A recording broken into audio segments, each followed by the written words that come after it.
Alright mga bossing, it's nice to be back. At may nag-request na sabihin ko raw to, Taguro, tapusin mo na yang si Eugene. O diba, daling-dali? Kaya dali-dali kong in-sketch itong gustong tabas ng aking bossing. So itong upuan na to is pang MIUI 125 or M3. At ang gustong tabas ng aking customer ay semi-flat seat pero may kanto sa gilid. Kaya sa mga naka M3 ang motor, panoorin nyo to mga bossing. At baka sakaling magustuhan nyo ang resulta. Kaya panoorin nyo mga bossing hanggang dulo until the end. At yan na nga mga bossing, tapos ko nang i-sketch ang lahat ng aking tatabasan. So let's go!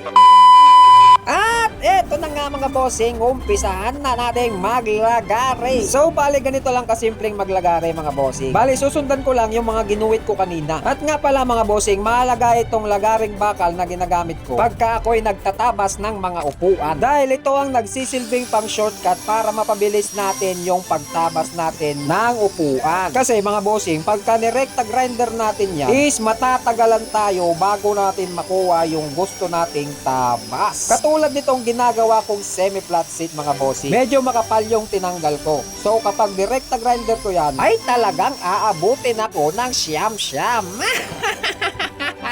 At dahil dyan mga bossing, baka pwedeng pa-follow naman ng page ko. Tapos like and share mo na rin. Salamat, thank you.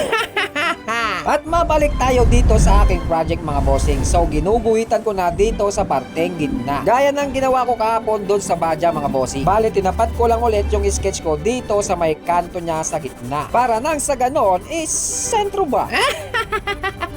Okay, alright mga bossing. So pagkatapos nating lagarin dito sa parting likod is grinderin lang natin ulit. At yan, susundan ko lang ulit itong sketch ko dito sa gilid hanggang sa gitna, hanggang sa lahat ng aking sketch ay mapantay-pantay. Sheesh! A few moments later. At eto na nga mga bossing, pagkatapos kong pinantay ang lahat ng aking sketch ay mag-sketch ulit ako dito sa parteng gilid. Gaya nga ng sabi ko kanina mga bossing is ang gagawin natin ay semi-flat na may kanto dito sa kanyang gilid. Sheesh! Paldo! At eto na nga mga bossing, grinderin ko na lang dito sa gilid para nang sa ganon ay mas lalo pang umangas ang semi-flat seat ng Yamaha M3 or MIUI 125. A few inches later. Okay, alright.